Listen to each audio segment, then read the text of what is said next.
할렐루야. 우리 하나님의 크신 은혜가 오늘 이 예배에 참여한 여러분의 삶 가운데 충만하기를 간절히 기원합니다. 오늘은 마태복음 26장 36절에서 46절 말씀 가지고 깨어 있어야 하는 시간 1시간이라고 하는 제목으로 같이 말씀을 나누려고 합니다. 한번 따라 합시다. 깨어 있어야 하는 시간 1시간. 예, 헷갈리시죠? 깨어 있어야 하는 시간 1시간. 자, 스카펙이라고 하는 분이 쓴 아직도 가야 할 길이라고 하는 책에 보면 이런 에피소드가 하나 나옵니다. 이분은 선천적으로 기계를 잘 다루지 못하는 사람이라고 합니다. 37이 지나가던 어느 봄날 길을 지나가다가 이웃집 한 남성분이 자기 집 마당에서 풀 깎는 기계를 고치고 있는 장면을 보게 됩니다. 기계들을 다 해체해가지고 닦고 기름치고 그러면서 다시 조립해놓은 장면을 보게 된 거죠. 스카펙은 그 장면을 바라보면서 와, 잘한다, 와, 대단하다, 어떻게 기계를 저렇게 잘 만질 수가 있지 하는 그 경외심을 가지고 그분에게 이렇게 이야기합니다. 참으로 대단하십니다. 나는 그런 종류의 일은 하나도 할 줄 모르는데 어떻게 그렇게 잘하십니까? 그렇게 인사말을 건네게 됩니다. 그때 일을 하고 있던 이 아저씨가 이 스카펙을 바라보면서 퉁명스럽게 이렇게 대답을 하는 것입니다. 아니, 그건 시간을 들여서 한 번도 해보려고 하지 않았기 때문에 못하는 것 아닙니까? 라고 대답을 하더랍니다. 여러분, 그렇죠. 기계, 태어나면서부터 기계 만진 사람 없고 태어나면서부터 기계 못 만지는 사람 또한 없습니다. 안 해봤기 때문에, 해본 경험이 없기 때문에, 해본 적이 없기 때문에, 해보려고 시도하지 않았기 때문에 기계를 만지지 못하는 것일 뿐이지, 그것이 타고나서 나는 기계를 못 만지는 사람이야 라고 정해진 사람은 없다는 그런 이야기죠. 여러분, 현대의 신앙인들은요, 신앙의 기품의 자리로 나오는 것을 점점 더 두려워하는 것 같습니다. 그래서 영적 도전을 하는 것에 대하여, 예전에는 영적 도전을 하는 것에 대하여 굉장히 갈망하면서 적극적으로 도전을 해왔었는데 어느 틈엔가 점점 더 우리의 신앙이 영적 도전을 하지 아니하고 스스로 한계를 정해놓고 그 자리에 머물러 있기를 원하는 성도들이 많아지고 있다는 겁니다. 다시 말하면, 내가 믿는 것은 여기까지야.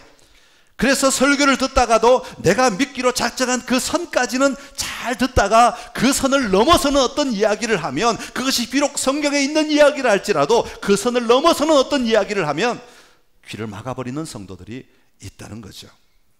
내가 표현할 수 있는 건 여기까지야 라고 선을 정해놓는 겁니다. 찬송을 할 때도 내가 표현할 수 있는 것은 여기까지야, 기도를 할 때도 내가 표현할 수 있는 건 여기까지야, 이것을 넘는 것은 내가 원하지 않아 라고 스스로 정해놓고 신앙생활을 하게 되는 거죠. 내가 가는 길은 여기까지야, 내가 교회 안에 섬기는 것은 여기까지야, 내가 봉사하는 것은 여기까지야 라고 스스로 선을 다 정해놓고 그것을 넘어서지 않고 그 안에서만 머물러 있기를 원하는 사람들이라는 것입니다. 오늘 본문은 예수님께서 공생애를 마무리하시기 전에 마지막으로 겟세마네 동산에 올라가서 기도하시는 장면이 나옵니다. 이때 예수님은 제자들과 함께 동행하셨습니다. 산에 올라가셨을 때 36절에 보니까 그 모든 제자들을 다 동등하게 대우하지 않으시고, 다시 말하면 동등하게 취급하지 않으시고, 36절에 보니까 어떤 제자들에게 내가 저기 가서 기도할 동안에 너희는 여기 앉아 있으라 그렇게 말씀하시는 것을 볼 수가 있습니다. 다시 말하면 제자 가운데 한 무리를 향하여서는 나는 저기 가서 기도할 때이지만 너희는 여기 그냥 앉아 있으라 그렇게 말하는 장면이 나옵니다. 그런 다음에 베드로와 세베대의 두 아들, 그러니까 야고보와 요한을 데리고 저기로 가시는 장면이 나오죠. 다시 말하면 더 깊은 자리로 나아가신 것입니다. 그러면서 베드로와 야고보와 요한에게 요청하시는 것이 있는데 그게 뭐냐면 바로 깨어 있으라 라고 요청하고 있는 거죠. 오늘 본문에 보면 3번이나 반복하여 깨어 있으라 그렇게 말씀하십니다. 지금 예수님은 마지막 사명을 이루시는 자리에 서 계십니다. 인간으로서는 어찌 보면 고통의 극치를 맞이해야 하는 그런 순간, 고난을 받는 그 순간보다 더 두렵고 더 힘든 시간이 고난을 당하기 바로 직전의 상태 아니겠습니까? 그런 시간에 졸음을 이기지 못하여 자고 있는 제자들에게 예수님은 안타까운 마음으로 이렇게 이야기합니다. 한 시간도 나와 함께 이렇게 깨어 있을 수 없더냐? 한 시간도 깨어 있을 수 없더냐라고 하는 이 말씀은 어쩌면 우리가 스스로 우리 자신을 극복하는데 필요한 시간이 최소한의 한 시간이라고 하는 표현 아니겠습니까?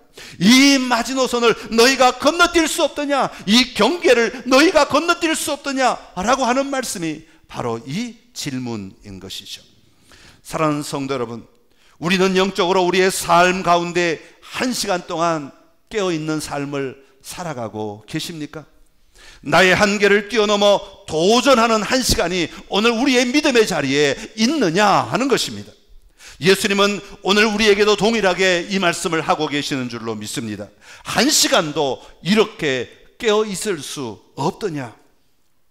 한 시간도 이렇게 믿음의 도전을 위하여 너희의 삶을 들이며 집중하여 이 시간을 맞이할 수 없더냐라고 우리에게도 말씀하고 계시는 것이죠. 오늘 이 말씀을 통해 우리가 깨어 기도해야 하는 한 시간이 어떤 시간이 되어야 하는지를 살펴보고 믿음의 도전을 할 수 있는 저와 여러분의 삶이 되기를 간절히 기원합니다. 먼저 우리가 깨어 있어야 하는 시간은 예수님과 함께 깨어 있는 한 시간이어야 합니다. 한번 따라 합시다. 예수님과 함께 깨어 있는 한 시간. 자, 예수님께서 제자들과 함께 겟세마네 동산에 기도하러 올라가셨습니다. 예수님은 평상시에도 기도하러 겟세마네 동산에 아마 자주 올라가셨던 것 같습니다. 그러나 오늘 본문에 나오는 이 겟세마네 동산을 방문하는 사건은 평소와는 다른 시간이었음에 틀림이 없습니다. 평소에 하던 기도와는 다른 기도의 자리였던 것이죠. 앞으로 어떤 일들이 예수님에게 닥치게 될 것을 알고 있는 예수님으로서는 이 시간이 얼마나 고통스럽고 힘든 시간이었겠습니까? 그래서 예수님은 오늘 본문에 보니까 고민하고 슬퍼하며 베드로와 야고보와 요한을 데리고 조금 더 나아가셨다, 그렇게 기록하고 있습니다. 그러면서 예수님은 이 세 제자에게 이렇게 명령하십니다. 오늘 본문에 나오는 예수님의 말씀은 다 명령입니다. 그냥 부탁하는 게 아니라 명령형입니다.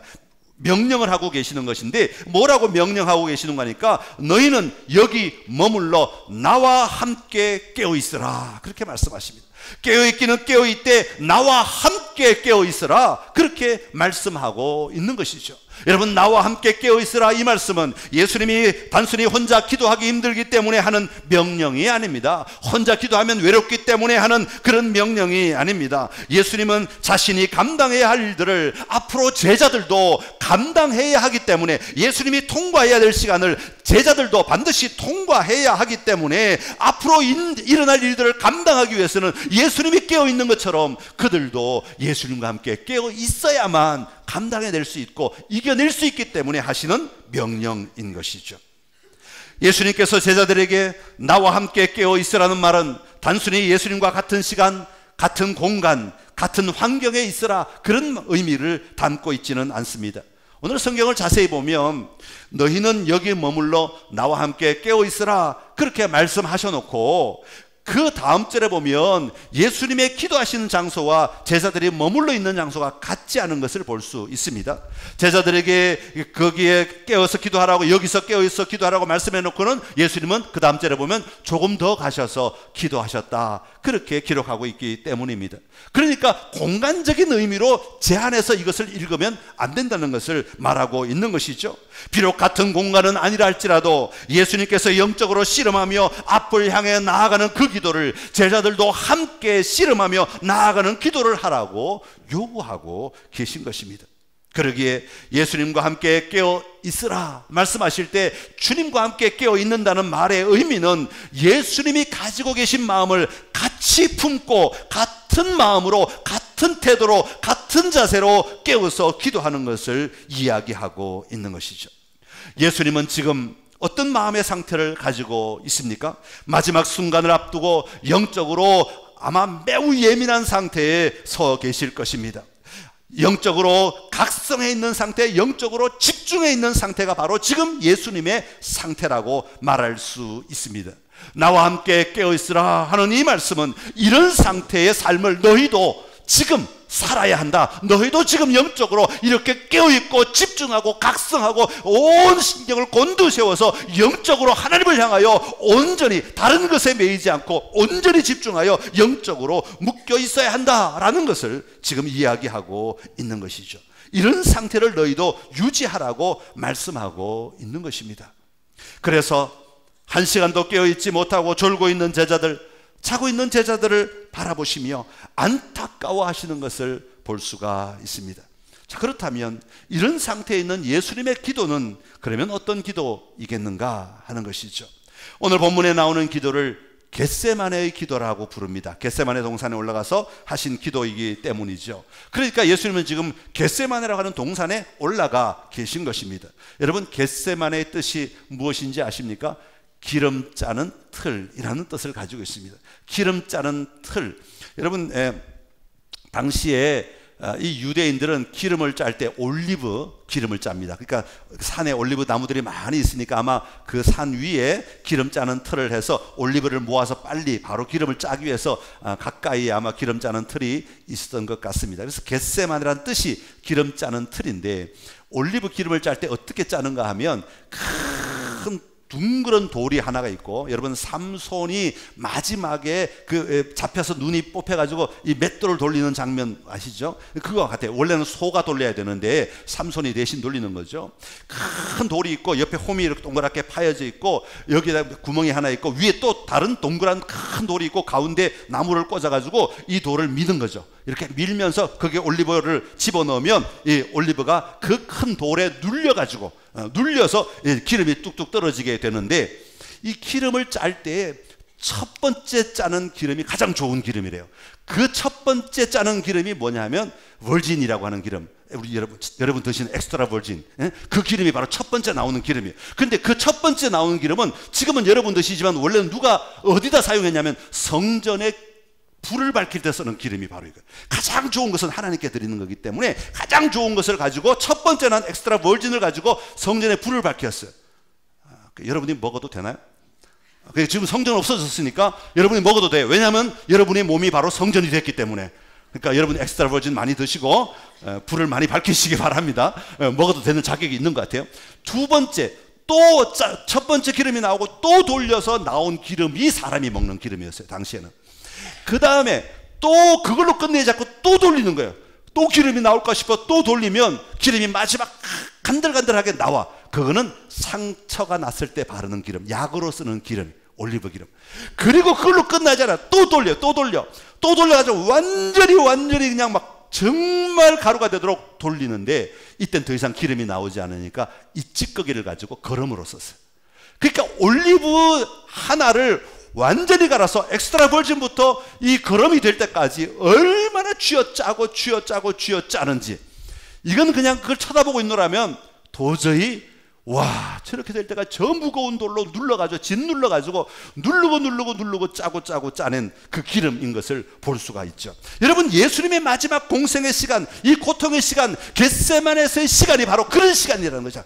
짜고 짜내서 그 무거운 돌로 누르고 눌러서 돌리고 또 돌려가지고 짓이겨진 그 최악의 상태, 그게 바로 예수님이 겟세마네 기도의 모습이라고 표현하고 있는 거죠. 그래서 누가복음 22장 44절에 보면 이 모습을 이렇게 설명하고 있습니다. 같이 읽겠습니다. 예수께서 힘쓰고 애써 더욱 간절히 기도하시니 땀이 땅에 떨어지는 핏방울같이 되더라. 아멘. 저는 이 말씀을 읽으면서 이렇게 읽었어요. 힘쓰고 첫 번째 기름, 애써 두 번째 기름, 간절히 기도하시니 세 번째 기름, 짜내고 또 짜낸 기름. 그랬더니 마지막 남은 게 뭐라고요? 땀방울, 핏방울같이 되더라. 핏방울만이 남더라. 얼마나 간절한 기도인지 모릅니다. 여러분, 우리의 생명을 구원하시기 위해 그 십자가를 지기 위해 나아가는 그 예수님의 기도는 이런 간절한 기도였습니다. 생명을 하는 기도였다고 하는 것이죠. 그런 장면을 하나 더 소개하고 있는데 39절에 보면 이렇게 기도합니다. 조금 나아가서 얼굴을 땅에 대시고 엎드려 기도하여 이르되, 여러분 당시에 기도할 습관 가운데 얼굴을 땅에 댄다는 것은요, 최고로 간절하게 기도할 때 하는 행위 가운데 하나가, 기도의 모습 가운데 하나가 얼굴을 땅에 박고 하는 기도입니다. 여러분도 그럴 때 있지 않습니까? 고개를 들고 기도하다가, 서서 기도하다가, 무릎 꿇고 기도하다가 땅을 엎드려 기도하는 그 간절함, 정말로 말이야, 간절하게 기도할 때는 땅을 치면서 땅을 부여잡고 눈물 콧물 흘려가면서 드리는 기도, 이게 간절한 기도의 극치를 보여주고 있는 장면이죠. 그러면서 이렇게 예수님이 기도하십니다. 내 아버지여, 만일 할만하시거든 이 잔을 내게서 지나가게 하옵소서. 그러나 나의 원대로 맛이 없고 아버지의 원대로 하옵소서. 이 잔이라고 하는 게 뭡니까? 예수님이 십자가 지시는 거죠. 십자가 지시고 걸어가야 하는 시간을 이야기하는 것 아닙니까? 여러분, 그것을 알고 계신 예수님은 그것을 상상만 해도 고통스럽고 어려운 시간 아니었겠습니까? 그러나 그것을 건너가야 하는 것이죠. 그것을 거부할 수 없는 거예요. 그렇지만 예수님이 오늘 겟세마네 기도는 그것을 건너가기 위한 마지막 몸부림을 치는 시간이 바로 이 겟세마네 기도였던 것입니다. 하나님의 명령을 거부하기 위해 기도하는 것이 아닙니다. 그것을 이겨내기 위해, 그 시간을 이겨내기 위해 도움닫기 하는 것과 같은 그런 시간이 바로 겟세마네 기도의 시간이었던 것이죠. 여러분, 이번에 아시아 올림픽 게임 보니까 높이뛰기 하는 분들, 도마 게임 하는 분들 전부 다 이 도움받기를 받고 높이 날아가는 것을 볼 수가 있습니다. 여러분, 이것을 뛰어넘기 위해서는 그냥 내 힘으로는 안 되고, 그냥 내 달리기 갖고도 안 되고, 내 점프 실력으로는 안 되니까 이 도움닫기가 있을 때 나를 날아가게 만들어서 건너뛰게 만들어주는 힘이 있게 되는 거죠. 이 겟세마네 기도, 간절한 기도, 정말 예수님의 마음을 가지고 피를 짜내는 기도를 드릴 때 이것은 도움닫기와 같은 것이 되어서 우리의 영이 하나님의 나라를 누릴 수 있도록 만들어주는, 우리의 신앙이 내가 만든 제한 속에 더 이상 갇혀있지 아니하고 그것을 뛰어넘도록 만들어주는 기도가 바로 예수님과 함께하는 기도라고 말씀하고 있는 겁니다. 사랑하는 성도 여러분, 오늘 우리에게 그 기도가 필요하지 않습니까? 우리가 너무 나태하게 기도하고 있지 않습니까? 우리가 너무 나태하게 신앙생활하고 있지 않습니까? 여러분, 다시 한번 여러분 안에 정말로 습관적이고 형식적인 기도에서 벗어나 한 번쯤은 정말 간절하게 예수님의 마음을 품고 예수님과 함께 이 도움닫기의 기도가 있어서 우리로 하여금 영적인 성장, 영적인 성취의 자리로 올라가는 은혜가 있어야 할 줄로 믿습니다. 겟세마네 기름틀을 짜고 또 짜내어 완전히 내 자신을 내어드리는 기도가 필요하다는 말이죠. 엎드려 정말 얼굴을 땅에 묻고 간절하게 하는 기도, 그 기도가 내 한계를 뛰어넘는 기도가 되는 것입니다. 여러분, 오늘 주님은 주님의 육신의 한계를 뛰어넘는 기도를 드리고 있습니다.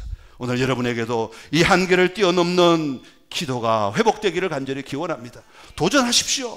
여러분, 주님 앞에 나와 간절하게 한번 부르짖어 보십시오. 이 예배당이 떠나갈 만큼 소리를 질러서라도, 아니면 뒹굴어서라도, 그게 가능하다면 도전해 보십시오. 우리에게 그 시간이 없으면 우리는 주님을 이해할 수가 없어요. 그 시간이 없으면 주님을 누릴 수가 없습니다. 주님의 마음을 갖지 않고서는, 주님의 그 간절한 마음을 갖지 않고서는 주님을 누리기가 어렵습니다. 여러분, 이 기도에 도전하셔서 새롭게 쓰임받는 은혜가 저와 여러분에게 있기를 간절히 기원합니다. 두 번째로 우리가 깨어 있어야 하는 시간은 시험에 들지 않도록 깨어 있는 한 시간이어야 합니다. 한번 따라 합시다. 시험에 들지 않도록 깨어있는 한 시간. 자, 기도하라고 해놓고 예수님이 기도하시다가 다시 와보니까 40절에 보면 제자들에게 오신 예수님께서는 제자들이 자는 것을 보시고 베드로에게 이렇게 말씀하십니다. 너희가 나와 함께 한 시간도 이렇게 깨어있을 수 없더냐. 그러면서 그 다음에 이렇게 말씀하십니다. 41절의 말씀인데요, 우리 성경 보시면서 41절 같이 읽겠습니다. 시작. 시험에 들지 않게 깨어 기도하라. 마음에는 원이로되 육신이 약하도다 하시고. 아멘. 우리가 깨어 기도하는 또 다른 이유는 시험에 들지 않기 위함이다, 그렇게 말씀하고 있습니다. 그러면서 41절에 왜 시험에 들지 않게 깨어 기도해야 하는지 그 이유를 설명하는데, 그 이유가 뭐냐면 마음은 원하지만 육신이 따라오지 못한다. 육신이 연약하기 때문이다, 그렇게 말합니다. 우리가 정말 깨어 있어야 하는 영역은 마음의 영역을 뛰어넘어 육신의 영역까지도 감당해야 되는 영역임을 이야기하고 있는 거죠. 다시 말하면 믿음은 우리의 마음으로, 우리의 영으로만 하는 것이 믿음이 아니라 우리의 믿음의 삶은 우리의 생각, 우리의 마음속에 우리의 영이 하나님을 예배하고 찬양하고 하나님의 말씀을 받아들일 뿐 아니라 우리의 육신, 다시 말하면 삶의 자리에서 살아가는 우리의 육신이 이 말씀대로 살아갈 때에 그게 진짜 믿음의 모습이 되는 것을 이야기하는 것입니다. 오늘 본문 바로 앞에 보면 31절부터 35절에 보면 예수님께서 이렇게 말씀하십니다. 오늘 밤 너희가 다 나를 버리리라. 너희가 다 나를 버리게 될 것이다. 그때 베드로가 용감하게 또 이렇게 얘기합니다. 모두 주를 버릴지라도 나는 결코 버리지 않겠나이다. 그때 예수님이 탁 쳐다보시면서, 얼마나 놀랐겠어요. 갑자기 탁 쳐다보시면서 이렇게 말씀하십니다. 오늘 밤 다 울기 전에 내가 3번 나를 부인할 거다. 베드로가 말합니다. 내가 주와 함께 죽을지언정 주를 부인하지 않겠나이다. 그랬더니 그만 그런 게 아니라, 베드로만 그렇게 말한 게 아니라 모든 제자도 그와 같이 말하였다고 그렇게 기록하고 있습니다. 35절 끝에 보니까 모든 제자도 그와 같이 말하니라. 그러니까 이 말은 베드로가 먼저 내뱉으니까 옆에 있던 제자도 아니요 주님 저도 그렇습니다. 저도 그렇습니다. 저도 그렇습니다. 저도 그렇게 하겠습니다 라고 이야기하고 있는 모습이지요. 이런 제자들을 향하여 예수님은 시험에 들지 않게 깨어 기도하라 그렇게 말씀하고 계신 것입니다. 여러분, 사실 교회 나오면서요 마음이 깨어있지 않은 사람은 없는 것 같아요. 오늘 여러분 아침에 이불을 박차고 나오실 수 있는 힘은 뭐겠어요? 우리의 마음이 예배하러 가야지 하는 마음이 열려져 있기 때문 아니에요. 안 그랬으면 어제 텔레비전 보느라고, 축구 보느라고, 한일전 보느라고 늦게까지 잠도 못 자고 흥분해갖고 흥분이 쉽게 안 가라앉아가지고 잠도 못 자고 짬 잤는데 이불 속에 더 있어야지, 그 생각을 이기고 오신 거잖아요 지금. 응? 아침에 오늘 일요일인데 좀 더 딴 날 직장 가고 힘든데 좀 더 쉬어야지, 그 마음을 이기고 오신 거잖아요. 마음은 깨어 있어요. 마음은 열려졌다는 것이죠. 그런데 마음은 다 깨어 있어요. 그러니까 예배 드리는 것이고, 그러니까 하나님 앞에 나아오는 것이죠. 마음으로는 이미 우리의 신앙이 하나님을 의지하고 순종하려는 마음으로 가득하단 말입니다. 그러나 막상 현실의 삶으로 들어가면 오늘 내가 여기 나와서 가지고 있는 이 마음대로 살아가고 있느냐 하는 것입니다. 이 마음대로, 이 믿음대로 내가 살아가고 있느냐 하는 것이죠. 현실에 들어가면 참 어렵습니다. 왜냐하면 육신이 그 마음을 따라가지 못하기 때문이죠. 육신의 욕심이 우리를 사로잡고, 육신의 유혹이 우리의 발목을 사로잡고, 육신의 안락함이 우리를 하여금 누워있도록 만들어 그 마음의 생각들, 마음의 믿음을 삶의 현장에 옮겨내지 못하게 막기 때문에 그렇습니다. 여러분, 시험에 들지 않도록 깨어있는 기도는 이렇게 연약한 우리의 육신을 하나님 앞에 내어놓아 하나님이 다루시는, 하나님이 사용하시는 한 시간이 우리에게 필요하다는 것을 말해주고 있는 것입니다. 머리가 가지고 있는 믿음대로 내 육신이 삶을 살아내는 삶을 살게 해달라는 간절한 외침이 있는 기도가 되어야 한다는 것이죠. 그래서 이 시간을 통하여 내가 원하는 대로가 아니라 아버지께서 원하신 대로 쓰임받는 삶이 열려져야 하는 것입니다. 예수님은 이렇게 기도하십니다. 아버지여, 만일 내가 마시지 않고는 이 잔이 내게서 지나갈 수 없거든 아버지의 원대로 되기를 원하나이다. 여러분, 육신의 유혹을 이겨내고 승리하는 사람들에게 하나님은 복을 주신다고 약속하셨습니다. 누가복음 12장 37절에 보니까 이렇게 기록하고 있습니다. 같이 읽겠습니다. 주인이 와서 깨어있는 것을 보면 그 종들은 복이 있으리로다. 내가 진실로 너희에게 이르노니 주인이 띠를 띠고 그 종들을 자리에 앉히고 나와 수종들리라. 아멘. 주님이 다시 오실 때 깨어있는 자들, 육신을 이기고 깨어있는 자들은 복이 있다, 그렇게 말씀하고 있습니다. 오늘 여러분의 삶의 자리에 이 기쁨이 있기를 간절히 기원합니다. 사랑하는 성도 여러분, 물리적 순종은 영적 돌파를 가져오게 됩니다. 물리적으로 순종하면, 다시 말하면 육신적으로 순종할 때, 육신적으로 행동하고 나아갈 때 영적인 전환의 자리를 우리가 누릴 수 있게 되는 것입니다. 제자들은 그렇게 예수님 앞에서 담대하게 얘기해 놓고도 조금 뒤에 예수님을 부인하는 자리에 들어갈 수밖에 없지 않았습니까? 예수님을 피하여 도망갈 수밖에 없었고 예수님을 다 떠났더라, 그렇게 말할 수밖에 없었던 것을 볼 수가 있습니다. 여러분 육신이 이 마음의 믿음대로 표현되는 은혜가 있기를 간절히 기원합니다. 하나님의 말씀이 내 안에 박히면 아멘이라고 고백할 수 있는 용기가 일어나야 하죠. 여러분, 찬양을 하다가 그 찬양이 내 영혼을 움직이고 내 영혼을 정말 일어나게 만들면 그 찬양의 목소리가 커지는 것이 정상이 아니겠습니까? 우리의 삶의 반경이 확장되는 것이 정상 아니겠습니까? 믿음의 삶의 영역들이 확장되는 것이 정상 아니겠습니까? 하나님 앞에 말씀이 내 안에 들어오면 무릎 꿇고 회개하는 것이 정상적인 반응이 되어야 하지 않겠는가 하는 것입니다. 깨어있는 한 시간의 기도 시간을 통하여 육신을 이겨내는 기도, 육신의 욕망을 이겨내는 기도, 더 나아가 아버지의 원대로 변화되는 삶을 살아내는 기도가 이 기도 대행진을 통하여 저와 여러분에게 있기를 간절히 기원합니다.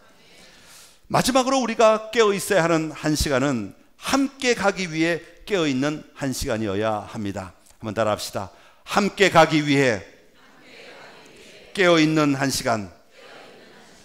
44절에 보면 그들을 두시고 나아가 세 번째 같은 말씀으로 기도하셨다, 그렇게 나오고 있습니다.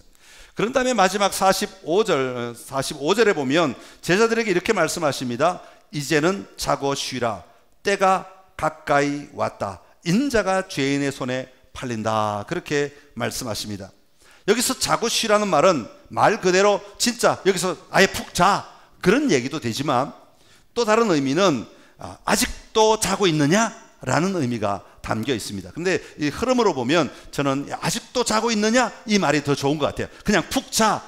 그러면 좀 말이 안 되는 게 46절에 보면 일어나서 함께 가자, 그렇게 말씀하시거든요. 아니, 푹 자라 그래 놓고 또 일어나라 그러면 말이 안 되잖아요. 그러니까 예수님께서 오셔서 아직도 자고 있느냐? 확인하시고 다시 한 번 더 책망을 하시고 자, 이제는 일어나서 함께 가자, 그렇게 말씀하고 계시는 것으로 보는 것이 좋을 것 같습니다. 여러분, 우리가 깨어있는 한 시간이 필요한 것은 예수님과 함께 걸어가기 위함입니다.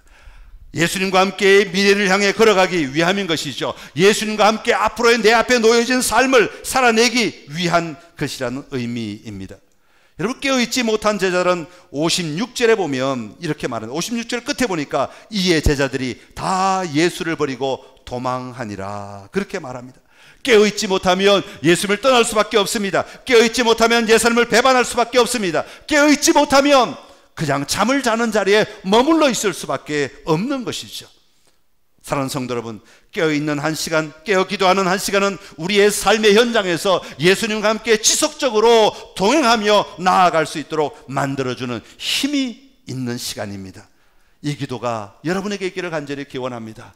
여러분이 깨어서 기도하는 한 시간을 통하여 여러분의 삶에 예수님을 누리며 예수님과 함께 지속적으로 나아가는, 동행하는 삶이 열려지게 되기를 간절히 기원합니다.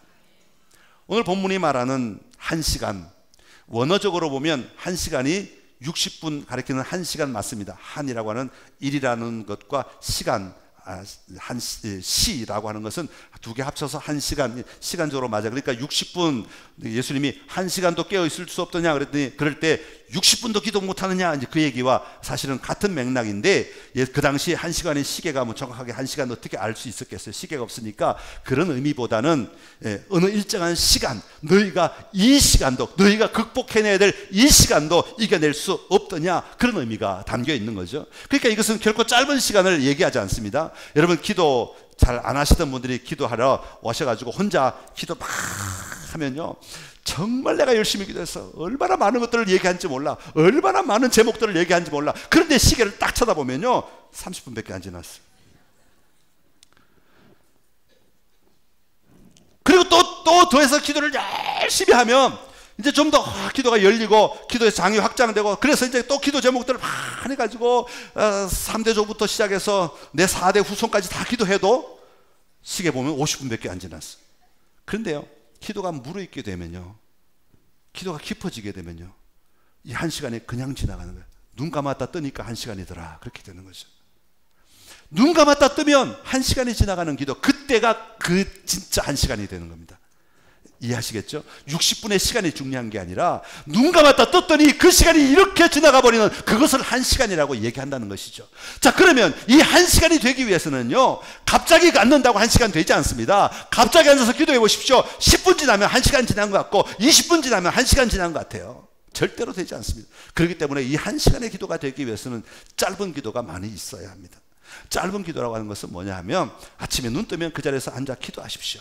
누워서 기도하셔도, 눈 뜨면 눈 뜬 대로 기도하시고 되고, 앉아서 기도하셔도 되고, 서서 기도하셔도 돼요. 걸어가면서 기도하셔도 돼요. 지난밤에 편하게 해주셔서 감사합니다. 10초 기도 괜찮고 20초 기도 괜찮고 1분 기도도 괜찮습니다. 오늘 하루의 일들을 생각하면서 오늘 일들이 이런 것들이 있는데 하나님 인도해 주십시오라고 기도하셔도 됩니다. 밥 먹으면서 꼭 기도하십시오. 식사기도 반드시 하시되 밥 주셔서 감사합니다, 이것만 기도하지 마시고 오늘 내 삶을 드리며 같이 기도하십시오. 그리고 누구를 만날 때도 걸어가며 기도하십시오. 어떤 일을 감당할 때도 주님 지혜 주셔서 일을 잘 감당하게 해주십시오라고 기도하십시오. 그리고 마지막 밤에 다시 잠자리에 들 때 오늘 하루를 지켜주셔서 감사하다는 기도하십시오. 짧은 기도가 연결될 때에 비로소 한 시간의 기도가 나오는 겁니다. 그래서 또 기도 시간 적어내라니까 기도 결과의 타에다가 오늘 이런 눈 떠서부터 잠잘 때까지 20초 하고 40초 하고 다 합치니까 1시간 됐어요. 1시간 기도했어요. 이거 아닙니다. 이거는 1시간을 기도하기 위한 과정들이라는 겁니다. 이렇게 짧은 기도를 끊임없이 하기 시작할 때 1시간의 기도가 일어나게 된다는 의미입니다. 내 삶이 기도가 될 때에, 내 삶의 자리에 기도가 열려져 있을 때 1시간 나와서 헌신하는 기도가 너무 귀하고 너무 달콤하고 너무 복된 시간이 된다는 이야기를 하고 있는 겁니다. 오늘 예수님이 너희가 1시간도 깨어 있을 수 없더냐, 이 기도는 그런 기도를 얘기합니다. 예수님은 이 1시간이 어떻게 지나가는지 모를 지경 아니겠습니까? 그 안에 지금 두려움과 걱정과 염려와 번민과 앞으로 다가갈 고난에 대하여 생각하는 그 생각으로 간절하게 정말 땀방울이 핏방울 되도록 하는 기도인데 1시간 시간 재면서 10분 지났네 20분 지났네 이렇게 기도하셨겠습니까?